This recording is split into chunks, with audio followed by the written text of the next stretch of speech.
नमस्कार मित्रमैत्रिणींनो, आज आपण संस्कृत भाषेतील महान साहित्यकार महाकवी कुलगुरू कालिदास यांच्या साहित्याविषयी माहिती घेत आहोत.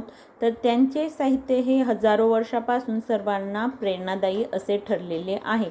कालिदास यांच्या साहित्याचा अभ्यास केल्याशिवाय संस्कृत भाषेचा अभ्यास पूर्ण होऊ शकत नाही.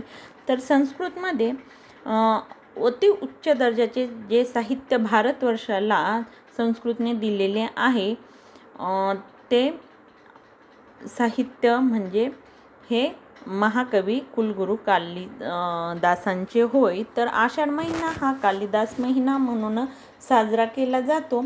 थोडक्यात आपण बघूया की कालिदासांचे जे कालिदास प्रेमी आहेत ते नागपूरजवळील रामटेक येथे असलेल्या कालिदासांच्या स्मृतिस्थळाला नक्की भेट देतात आणि कालिदास यांच्याविषयी सर्वच सौंदर्यप्रेमी, कलाप्रेमी, कवी, नाटककार, संस्कृतचे विद्यार्थी व अभ्यासक यांना कालिदासांविषयी अति उच्च प्रेम, आदरभाव आणि त्यांच्या साहित्य निर्मितीविषयी उत्सुकता आहे. जगातील कोणताही वाचक कोणत्याही भाषेत एकदा कालिदासांची साहित्यकृती हाती घेतली की ती पूर्ण केल्याशिवाय म्हणजे पूर्ण वाचल्याशिवाय ते खाली ठेवतच नाही. अशा जगभर प्रसिद्ध असलेल्या महाकवी, महान नाटककार कालिदास यांची आषाढीतील त्यांच्या मेघदूतामुळे श्रावण आठवण न होणे शक्यच नाही. तर कालिदासांच्या नावावर जवळजवळ 29 साहित्य काव्ये त्यांनी लिहिलेली आहेत. त्यापैकी 7 महाकाव्ये त्यांनी लिहिली आहेत असे प्रचलितही मानले जाते आणि संस्कृत साहित्यामध्ये त्यांचे स्थान अति उच्च कोटीतले आहे. त्यांच्या ऋतुसंहार, कुमार संभवम, रघुवंशम, मेघदूतम या कालेषु रचनाम तसेच मालविकाग्नी, मित्रविक्रमोवंशीय, अभिज्ञान, शाकुंतलम या संस्कृतमधील नाट्यकम महाकाव्य रचनेमुळे त्यांना संस्कृतचे विद्वान म्हणून भारतभूमीत मान्यता मिळालेली आहे. तसेच ते जगभरातही पसरलेले आहेत.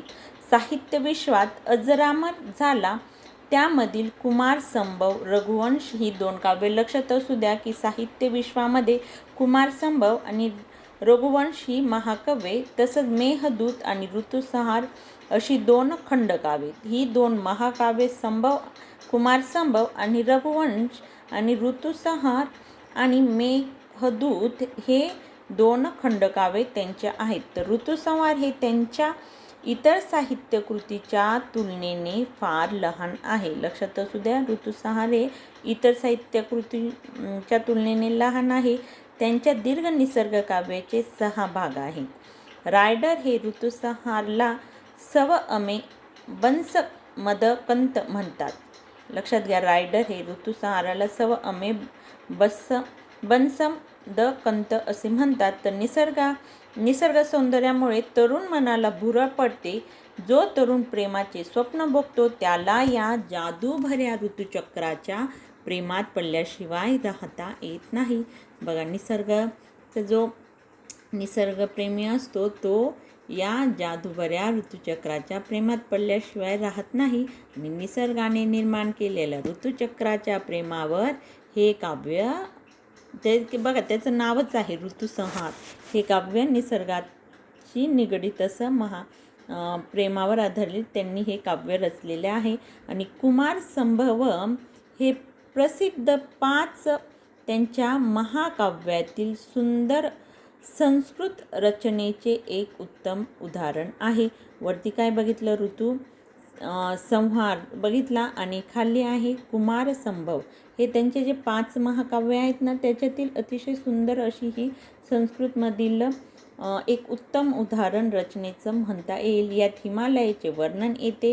हे काव्य कालिदासांनी शिवला वाहिले आहे. त्यामुळे जगाच्या जन्मदात्याच्या प्रेमाबद्दल वर्णन करण्याचे कालिदासांनी यात धाडस केलेले आहे. बघा की शिवाला वाहिलेले आहे आणि जन्मदाता जगाच्या ज्यांनी जन्म दिलेला आहे जन्मदात्याला त्यांनी हे त्याबद्दल वर्णन करण्याचे कालिदासांनी इथे धाडस केलेलं आहे. मूळ कल्पना ही स्कंद आणि शिवपुराण यांच्यावर आधारित आहे. शिवाबद्दल उमाचे पार्वतीचे प्रेम याचे परिणामकारक तसे सुंदरतेचे शृंगारिक वर्णन आहे. हे महाकाव्य संस्कृत प्रेमीच्या मनात कायमचे स्थान मिळून जाते. कुमारसंभव जे आहे ते शिव यांच्याबद्दलचे आहे आणि इथे उमा पार्वतीचे प्रेम याचे शृंगारिक वर्णन येथे केलेले आहे. पुढे रघुवंशम कालिदासांच्या महान काव्यातील एक महान रचना आहे. यात त्यांच्या साहित्यातून हे काव्य 19 विभागात रचले आहे. काव्यातून रघु, अजा, दशरथ, राम आणि सीता यांच्या आदर्शवादाचे वर्णन आहे. बघा, रघुवंश कालिदासाच्या महान काव्यातील ही एक महान रचना आहे. यात एकूण 19 विभाग आहेत. त्यात रघु, अजा, दशरथ, राम, सीता यांच्या आदर्शवादाचे वर्णन येथे आहे.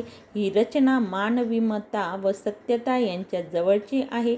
ही त्यांची चांगली रचना आहे. या काव्याच्या सुरुवातीलाच कालिदास रामायण लिहिणाऱ्या वाल्मिकीचे आभार मानतात. कोणाचे? तर रामायण लिहिणाऱ्या वाल्मिकाचे कालिदास येथे सुरुवातीस आभार मानतात. पुढे मेघदूतम हे महाकाव्य इतर महाकाव्यांच्या तुलनेत फारच लहान आहे. लक्षात असू द्या, मेघदूतम हे खूप लहान काव्य आहे आणि हे एक खंडकाव्य आहे. या खंडकाव्याची कल्पना कालिदासांना अशी रचली आहे की रामगिरीतील शापित यक्ष पत्नी अलका विरहाने व्याकुळ झालेली आहे. तेव्हा कालिदास निर्मित यक्षप्रियकर पत्नीला आषाढातील मेघालाच सांत्वनपर प्रेम संदेश पाठविण्यासाठी दूत बनवतो. कोणाला? तर मेघाला. येथे कालिदासांनी आषाढी मेघालाच दूत बनविले आहे. आषाढमध्ये पावसाचे वातावरण असते, मेघ निघालेले असतात, गरजतात. तर कालिदासांनी बघा किती सुंदर येथे की मेघालाच त्यांनी दूत बनविले आहे आणि यात 100च्या वर कडवे आहेत. स्त्रीच्या उत्कट प्रेमावर जिवंत राहणाऱ्या मानवाची ही कथा मेघदूतमध्ये विस्ताररित्या अंतरलेली आहे. बघा, मेघदूतामध्ये ही कथा विस्ताररित्या त्यांनी अंतरलेली आहे आणि पहिल्या भारतवर्षातील निरनिराळ्या प्रादेशिक निसर्ग सौंदर्याचे वर्णन येथे आलेले आहे. की भारतवर्षात जो प्रादेशिक सौंदर्य पहिल्या भारतवर्षातील. तर दुसरा भाग आशा असते माणसाला, भीती असते, विरह असतो आणि इच्छापूर्ती ही विचारांवर आहे. हा दुसऱ्या भागात प्रकट केलेले आहे. यामध्ये माणूस प्रेमाशिवाय जिवंत राहू शकत नाही हे दाखविले आहे. ही रचना काव्यप्रेमींच्या नजरेतून सुटू शकत नाही. कोणती? मेघदूतम.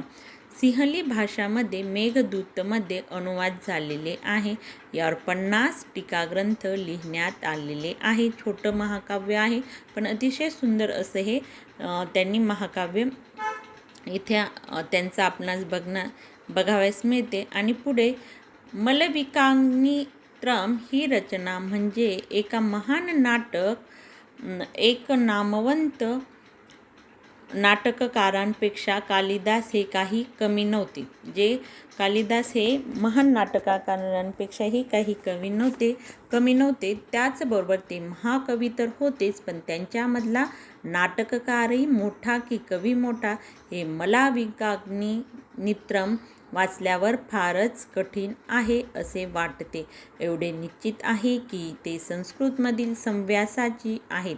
आनंदी कवी आणि प्रतिभावंत नाटककार रचनाकार हे गुण कवीतच एका ठिकाणी असतात. बघा, कवीच्या ठिकाणी कोणते कोणते गुण आहेत? आनंदी कवी, प्रतिभावंत नाटककार, रचनाकार हे गुण असतात.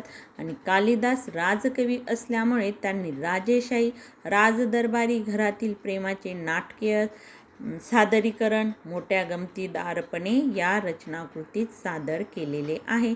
या नाटकातून प्रणय, स्पर्धाराग, अनुनय, वंचन, फजिती अशा अनेक भावनांचे चित्रण आलेले आहे. प्रेमात प्रावीण्य असलेल्या अग्निमित्र रागावर ही नाट्यकृती आधारित आहे.